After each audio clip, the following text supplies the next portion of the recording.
बळीराजा हा काय प्रेरणा देतो? बळीराजाचा महिमा अनेक संत महंतांनी गायला. जगद्गुरु तुकोबा राय हे बळी सर्वस्वे उदार असं म्हणतात.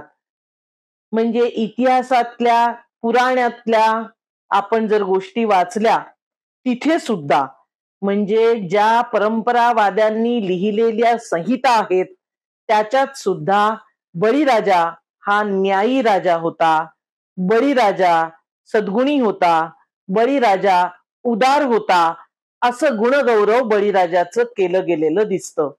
जगद्गुरु तुकोबा राय हे सुद्धा बळीचा महिमा गाताना बळीराजा सर्वस्वी उदार होता असं म्हणतात. संत जनाबाई यांनी सुद्धा बळीचा महिमा गायला आणि बळीला पाताळात गाडल्याबद्दल संतापही व्यक्त केलेला आपल्याला दिसतो.